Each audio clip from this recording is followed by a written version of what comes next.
Hi, this is Levi. Before we get into this episode, I wanted to take a quick minute to introduce a few of the other podcasts in the WCF Podcast Network. Tom and Naomi are exploring how we interact in our ecclesial relationships in From the Platform. It's a very in-depth series that is incredibly helpful for understanding and developing compassion and better listening practices. That's From the Platform.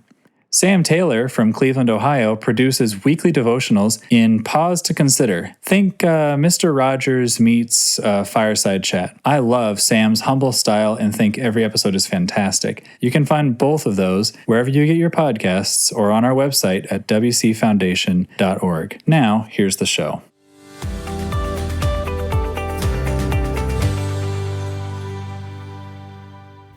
Welcome back to A Little Faith. This is a podcast sponsored by the Williamsburg Christadelphian Foundation. A Little Faith podcast explores both the challenges and hope of living a life of faith. I'm Steve, and I'm here with Rebekah Lewis. Today we're going to be talking about parenting, the experience of isolation as a parent, and how that can shape our faith. Rebekah is going to share some of her experiences and positive ideas to help people help others and help themselves if they're struggling with isolation as a parent. Rebekah, it's wonderful to be here with you. Tell me a little bit about yourself. Okay, well, I'm a mum of 3 children. I grew up a Christadelphian.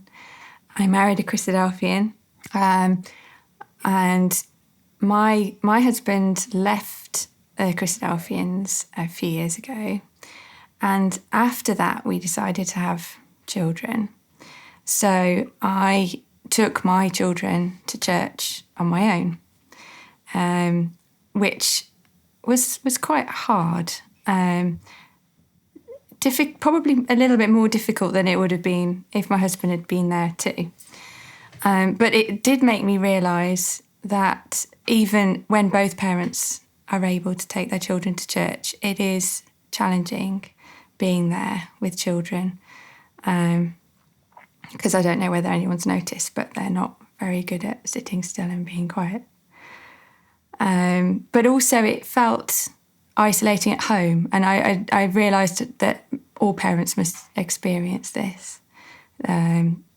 Just the physical isolation of being on your own without another adult there with children to look after. And even if you're quite an outgoing person and you want to go out and visit people, you can't always.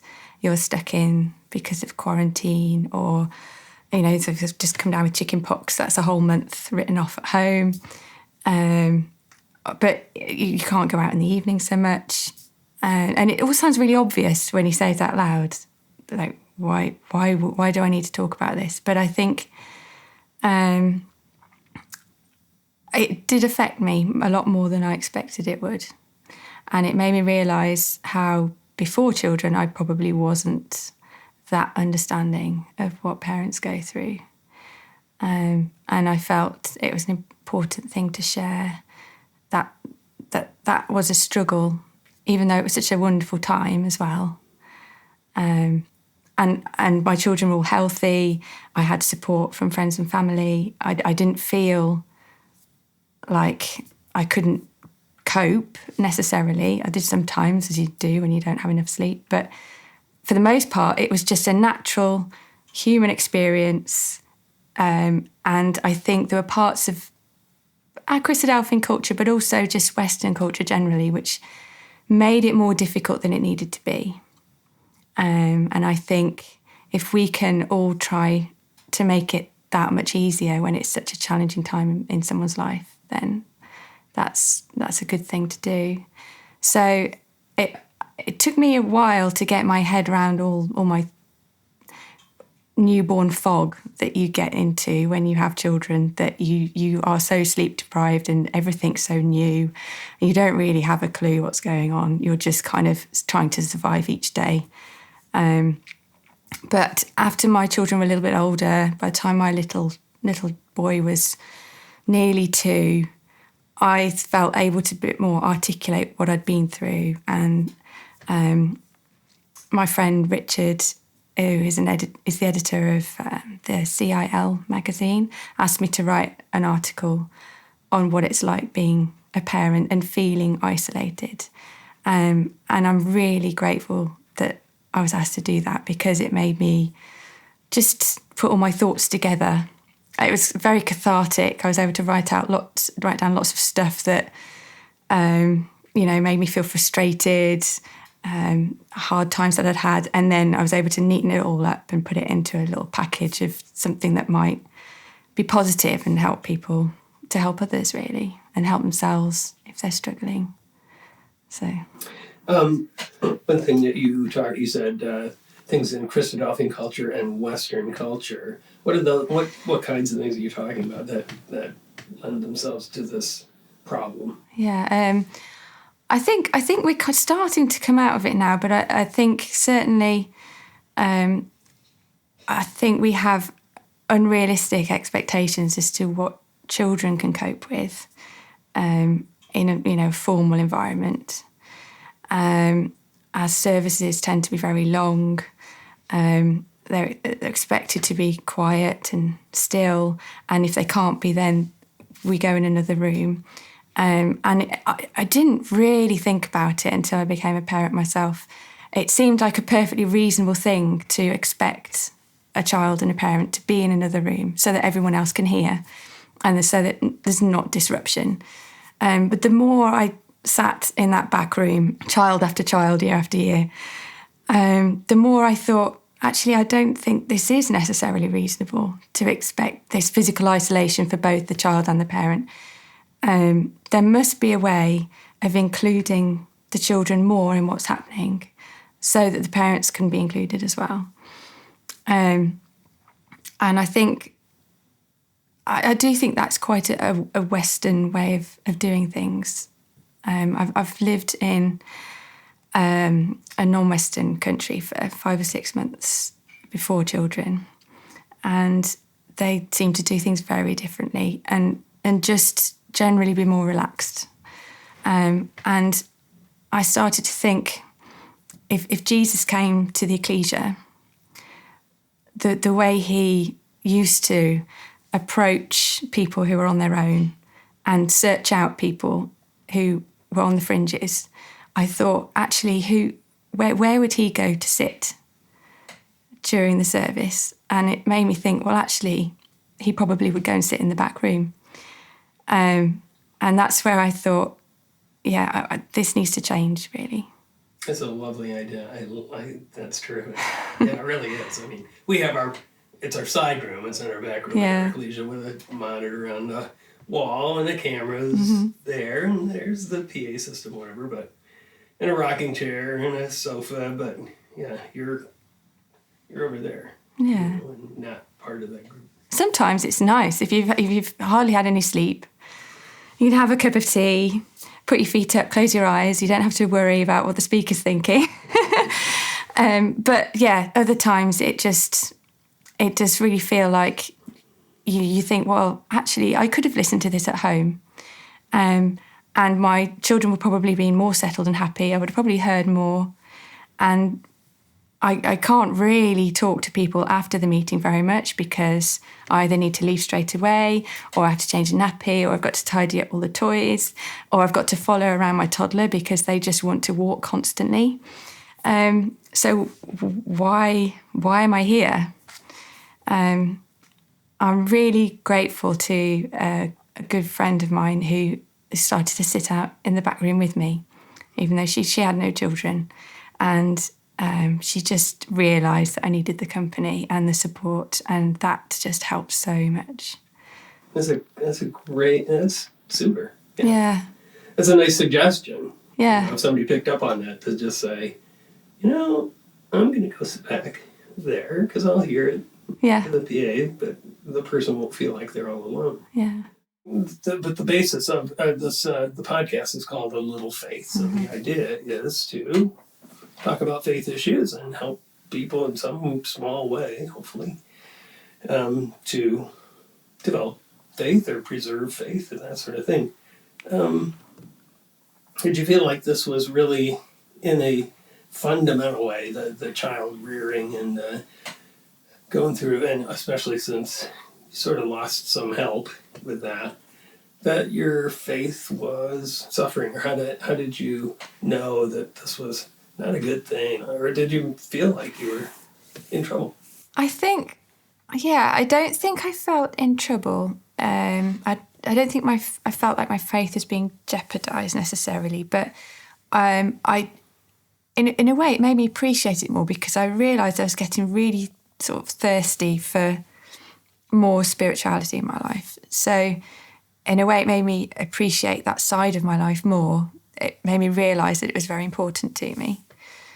I felt a challenge towards my own. I think it brought up in myself. I realised there were parts of my character I needed to work on, because you just realise when you overreact to a child, or they push your buttons and you get more angry than maybe you should do. You think, well, this is all me here. It's just me in the house. This is something I need to work on. It's not anything that's happening externally to me, really. This is all part of my own character. And if I'm being triggered by the children into saying phrases that I wouldn't normally say, that have just appeared into my head from when I was little myself, maybe, that I heard adults say, then I need to work on that, and I need to develop my own character, really. And also I found I was overreacting about things and I thought, well, actually that isn't that important in the grand scheme of things. What I'm getting worked up about, does that really matter? Probably not. And it was the same with church as well, in that I started to think, well, actually I'm putting a lot of pressure on myself to have children that are behaving really well, or to be useful to other people, to achieve something that day that is worthwhile. And actually, do I need to put that pressure on myself? Do I need to feel that I need to be this amazing mum who is always spiritually minded and has the right answer for everything? And I thought, well, no, this isn't all down to me. This is where I need help from God and from Jesus. They are the only ones that will help me through the day. It's not all down to me. So it helped me rely more on God than myself, really. And dealing with the unpredictability of children as well, that they mess around with your schedule.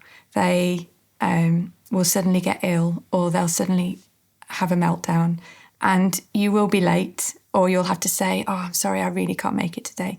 And I used to be someone I felt that people could rely on. If I said I'd be there, I would be there. I might be a little bit late because I'm not very good at timekeeping, but I would be there.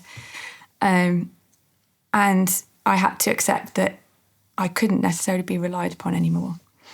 And that going to church wasn't now all about how I could support other people, but it was also about how they could help me.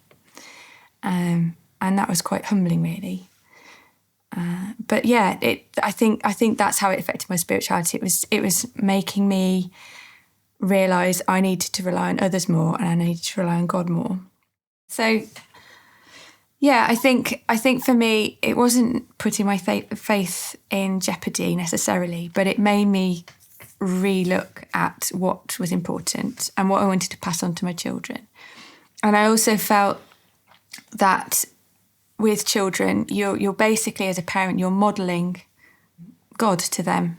You are their idea of God, really. We always describe God as our Father, and he's described in a very kind of parental way in the Bible.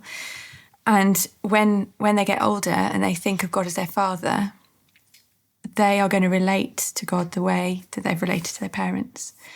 And that kind of made me realise I needed to grow myself and really work at modelling how Jesus would be in my house.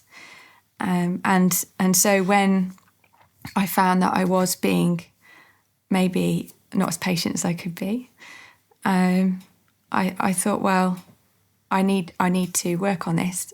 And I felt that when I was overreacting or getting worked up about things that really didn't matter, it was almost like I was pushing God out of the house.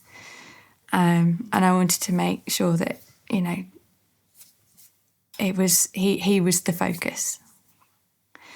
And I think that's one of the things that having children does, is it makes you reassess what's important and what parts of your faith are important as well. Sure. Because you feel a great deal of responsibility for steering these beings in the right direction and having them, and it's such a long process that it's a big job to do that. And the responsibility is there too. Am I going to mess this up? I don't want to mess these people up. Love is patient. Love is kind. A lot of times that's kind of my mantra or something when I'm being upset, irritated by something. Love is patient. Love is kind. But it's kind of hard when you have children who are being children. Yeah, exactly. But I can't believe it. I saw those pictures of your children. I haven't met them, but they're adorable. They are adorable. They're so sweet. How could they possibly be? What advice would you give to new parents to ensure that they don't feel isolated? I think the main thing is to not feel like you have to do it on your own. I think, particularly in our culture, there's an idea that you have to be able to cope in your small family, that you don't need external help.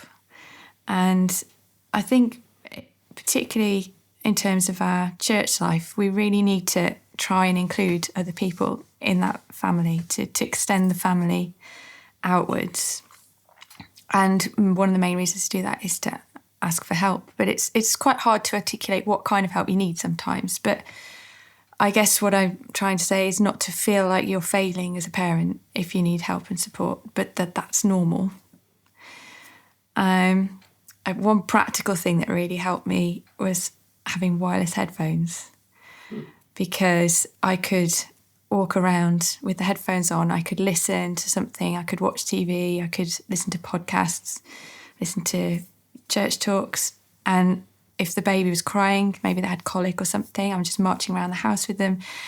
That was a really important adult connection, where I felt like my brain was being fed, my spirituality was being fed, but I was still looking after my baby.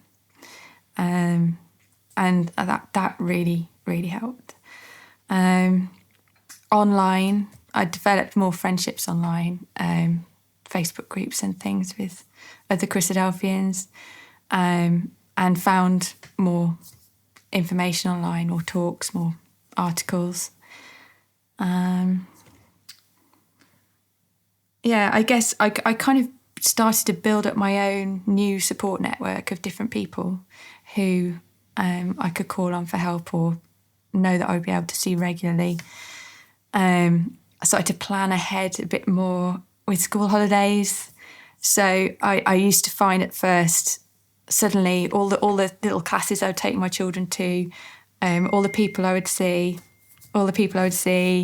they would suddenly disappear during school holidays, and I was just left thinking, oh, I've got no one to see this week.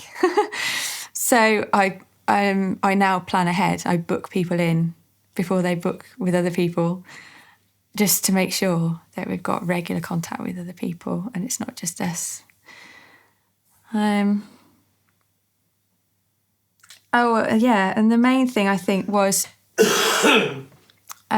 when you are stuck in on your own, if you're potty training or whatever, is to start to develop your children as your companions. So to not feel like you need to hide your feelings from them or your struggles, but to share things with them, share how you're feeling, share your jobs with them as soon as you can, so that you feel like you're in it together, and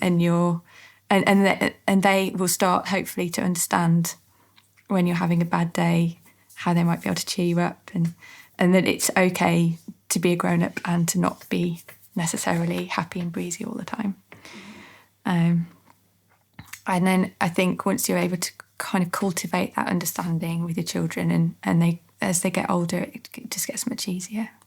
And they're, they're your friends then. They become more sensitive too. Yeah. Tune in, which is good, because that's what people need to learn how to do. Yeah. Yeah. Mm-hmm. You had you threw out several suggestions early in this, like someone who would come and sit with you and that sort of thing. But what other suggestions are there for new parents and practically and spiritually that would help? That help you? So how other people could help? I think one of the main things is just to, as a parent, you tend to be very overly sensitive about how you're doing and worry that you're basically screwing your children up all the time. So I think parents need to be encouraged and reassured that they're welcome and the children are welcome at church, and that you're really, really pleased that they're there and that you see them as important to the future of the church. So just extra reassurance is always really welcome, and willingness to provide toys and spare clothes and wet wipes and everything that you could possibly need to make things a bit easier. I think it's just the tiny little touches can make all the difference. Try to keep parents in the loop about things, because they're probably going to miss out on the news in church and what's happening. So try to keep them included with texts or emails if someone in the church isn't well, so that their parents can feel like, they can at least send a card or phone or something to just feel like they're still able to help where they can.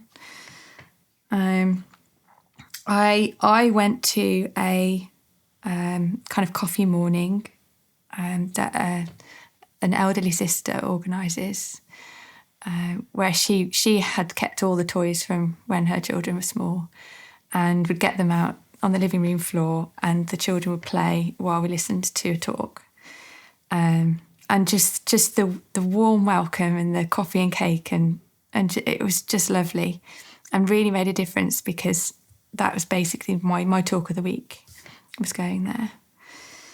And I think the main thing for me is just being willing to be flexible. If parents ask that maybe the times of something can be different, or the format of something can be slightly different or slightly shorter, they're asking because if it's not, then it's incredibly difficult for them to be there. And so just to be aware that if they're asking for those things, it's because they really need it, and they're not just doing it to be awkward. And also just generally with friends as well, if you're able to meet up with them last minute rather than have to organise well in advance, that helps, because you just don't know what the children are going to be like on the day. So I found it really beneficial to have people who would just say, oh, when it's a good time for you, just feel free to pop round, just give me a call, just, a couple of hours before, and you can come round and visit. And that was great, because whenever we tend to plan ahead in advance, it usually gets postponed or cancelled or whatever. And then you just feel like you're letting people down. So just general flexibility really helped me, I think. We hear good ideas all the time, and then nothing necessarily happens with them because they were just good ideas. How do you get an ecclesia to act on good ideas?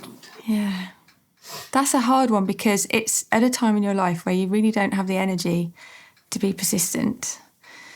So I think it's just trying to help on a more one-to-one basis, help people understand where you're coming from, because they won't just automatically know. I mean, even parents can forget how hard it is a few years down the line. So I think it's just personal relationships, really, and patience. But also just remembering that your children are the future of the church. And so you're not just doing it for you, and you're not just doing it for them, but you're doing it for the whole community, really. And that can help you maybe be a little bit more persistent than you might normally be about things. Mm-hmm. That's good. Anything else that we haven't covered, what do you think? I think I guess I'd like to say, obviously being a parent is wonderful, and my children had perfectly healthy start to life, and this whole experience has just made me realise that for those people whose children aren't so healthy, or that maybe they're single parents bringing up children on their own, just how hard it is or must be for them. And I don't want to sound like, I'm complaining about being a parent, because I love it. It's just, this is part of a natural human experience, is to be a parent. And I think we just need to help people through it as much as we can. Mm-hmm. Yeah. Be sensitive. Be aware, anyway, of other people's, of what's going on around. It's difficult a lot of times for people, because we're people. Yeah. If you're aware, and the idea of this session is to raise awareness. People think, because I'm thinking about our baby room now in my head, thinking, sure, we could do some things. Or I know the parents go off and sit over there, and I never really think about it. It's like, yeah, it didn't occur to me, because I guess you just think about the one child and you think, well, it'll just be a year or two. But then you have more, if you have more than one child, there's, my eldest is 8 now, and my youngest would still not sit through a normal traditional meeting. So that's, pretty much a decade of my life where I'm not so able to participate or contribute even. Yeah. It is reasonable for people to be able to feel like they can focus in a meeting.